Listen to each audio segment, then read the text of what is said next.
Hi everyone, welcome back. Today we're going to be creating a mani using two colors from Glitter and Grace, and I love that little butterfly in the jar. It's super cute. So the first color here, it's called VI Pink. The names of these dips are super fun. This is the best of both worlds. It's your bright, vibrant pink, and it also glows in the dark, so I really like that. And then this one right here, the name is adorable. It is Pinking of Fall. It's a beautiful rose gold pink dip in a clear base, and it has leaves in it, and it's super stunning. You will see it here in action, and it's a really pretty foil dip powder, perfect for that fall season. So I really like how the foils and the leaves are pink. It's just, then you can create a fun fall pink mani, and I really like that pop of color. And it's also perfect for October, but these colors are perfect for the whole autumn season and heading into Thanksgiving, because then you can have a little pop of color with your leaf mani. So super fun. So for today's mani, we are doing the gel method. We're going to be doing a press-on mani set, and I'm using jelly tips in medium almond. So that's the shape of those jelly tips. And I'm gently dipping into that powder after I go ahead and place the gel on the jelly tip. Now these powders applied really nicely, super evenly, super pigmented, and I did not need to do any filing and buffing. So that was really awesome. So if you are making press-ons and you're using like a chunky glitter or anything like that, you will need to file and buff sometimes, but I did not need to do any filing and buffing with these dip powders. And I also did a mani, I'll link it up in the cards, using other colors from Glitter and Grace, and it applied so nicely, and I really had minimal filing and buffing. So the powder quality of the Glitter and Grace is definitely there, and the pigment payoff is awesome. This is my third bright color that I've used now, and pinks are really hard to pull off, especially with the gel method, because a lot of times those bright pinks, when you're using the gel method, after you cure it, like a day later, it will look super like dark and wonky, because the gel like changes it somehow, but I did not have that problem with this mani, so I'm super excited about that. So if you like the gel method and you like a vibrant pink, and if you ever experienced that little wonky color discoloration that I'm talking about when you use pinks with the gel method, definitely try this pink. It's super awesome. So I'm going in now with the foils. You're going to gently tap those foils in. It melts down into that gel for a nice, flawless, flat coverage. So I'm going to go ahead and let you watch this mani process, and I'll pop back in a little bit.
Alright, so we're hand placing some of those foils and we're going to add some leaves to the nail.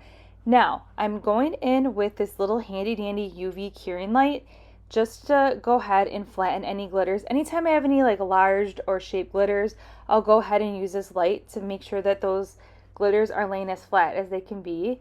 But I don't know if those leaves are a very, very thin, fine glitter or if they're an actual foil themselves, because I didn't even really need to use that light technically, because the leaf actually melted down into that nail and laid super, super flat. So when I went ahead and did the foils on the other nail, I only showed you doing the foils on one nail just to save time.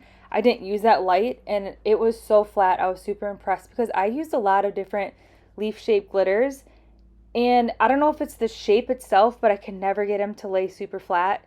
So I was very impressed how flat this leaf in this foil dip laid on the nail. So now I'm finishing up with the mani. I'm going directly in with a top coat.